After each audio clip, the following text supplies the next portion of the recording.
హరే కృష్ణ బద్రి విశాల్కి జయ జయ జగన్నాథ్ శిల ప్రభుపాద్కి జయ. ఇప్పుడు మనం చూస్తున్నది భవిష్య బద్రి అనమాట. ఇక్కడ శిలలో బద్రీనాథుడు, ఈ పక్కేమో లక్ష్మీనారాయణుడు, ఆ పక్కేమో గణేష్ మహారాజ్ అందరూ ఉన్నారంట. కింద గరుడ భగవానుడు ఉన్నాడు. ఇక్కడ పాల సముద్రంలో నుంచి వచ్చినారని చూపిస్తారన్నమాట. ఆ కింద బొక్కలాగా ఉంది కదా, ఆ బొక్కల పాలు ఉంది, అది నీళ్ళు పాలులాగా తెల్లగా ఉందన్నమాట. పాల సముద్రం ప్రకటమైనాడు చెప్తారన్నమాట. ఇది ఎత్తంటే మన వెండాల స్వామి చరిత్రలాగా ఉంటుంది అనమాట. ఒక గోవు, ఈ యొక్క కొన్సగావ్ సుబాయ్ అనే గావు ఉంది, అంటే ఒక విలేజ్ ఉంది. ఆ విలేజ్ నుంచి ప్రతిరోజు కూడా ఒక గోమాత వచ్చి ఇక్కడ క్షీరం వచ్చేసిపోతుందంట స్వామికి. ఎందుకు ఈ ఆవు ఇంట్లో పాలు వేయకుండా ఉంటుంది, ఏడేస్తుంది పాలు, అడవిలో పెంచుకుంటున్నారనేసి ఆ గోవు సంబంధించిన వచ్చి పరీక్ష చేస్తే ఆవు వచ్చి ఇక్కడ నారాయణ మీద స్వయంగా తాను పాలు విజిట్ వచ్చింది అనమాట. చేస్తుంటే అప్పుడు చూసి ఇక్కడ శిలను గుర్తించి అప్పటి నుంచి కూడా పూజ జరిగిందనమాట. ఇది 200 సంవత్సరాల ముందు కథ. ఇప్పుడు ఫ్యూచర్లో భవిష్య బద్రి అంటే రాబోయే కాలంలో అక్కడ జోషిమట్లో ఉండే నరసింహదేవ్ ఒక కుడి చేయి కొద్దిగా సైజ్ తగ్గుతూ వస్తుంది. అది తగ్గి ఎప్పుడైతే ఇరిగిపోతుందో అప్పుడు వచ్చి ఆ నరనారాయణ పర్వతం రెండు ఒకటి జాయిన్ అయిపోయేసి అక్కడ నుంచి అంటే అక్కడ నుంచి బద్రి విషయాలకి ఇక్కడ షిఫ్ట్ అవుతారంట. అంటే అక్కడ నుంచి ఇక్కడ తీసుకొచ్చి ప్రకటన చేస్తారన్నమాట. కాబట్టి ఇది భవిష్యత్తులో అది బద్రి విశాల్జీకి స్థావరం అవుతుంది అన్నట్టుగా ఇక్కడ ఉండే పండిట్జీ చెప్తున్నారన్నమాట.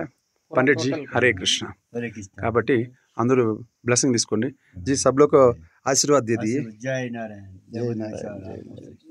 కాబట్టి భవిష్య బద్రి ఇది జీవితంలో మర్చిపోవద్దండి. ఎవరైనా ఇక్కడ బద్రీనాథ్ వస్తే కొద్ది రిస్కే, దారి మాత్రం ఒక సింగిల్ రోడ్, అది అంతగా బాగాలేదు.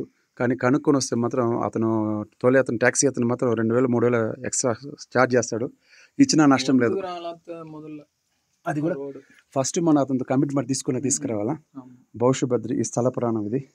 కాబట్టి అందరూ కూడా ఈ బద్రీనాథ్ దర్శనం చేసుకునేసి, ఇక్కడ మనకి ఈ డ్రైవర్ ప్రభు చాలా హెల్ప్ చేశాడు, బాగా చూపించాడు దర్శనం. కాబట్టి ఆయన కూడా ధన్యవాదాలు. ఇలా ధనంజయ ప్రభు కూడా బాగా సహకరించినారు. ఇక్కడ ఈ మాతాజీ కూడా బాగా సహకరించినారు.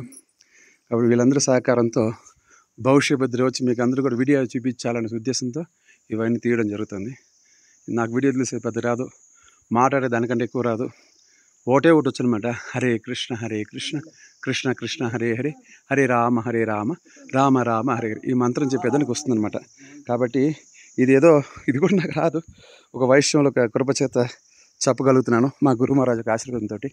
కాబట్టి ఇది భవిష్య బద్రి. ఈ స్థలం చూడండి, ఈ వృక్షాలు చూడండి, హిమాలయం, కొండలో అద్భుతమైన వాతావరణం. జీవితంలో కనీసం ఒకసారిన కుదిరితే జీవితం అంతా కూడా చూడొచ్చు. హరి బోల్. అందరికి ఆశీస్సులు దొరకాలని కోరుకుంటున్నాను. జై శ్రీల ప్రభుపాద్కి జై.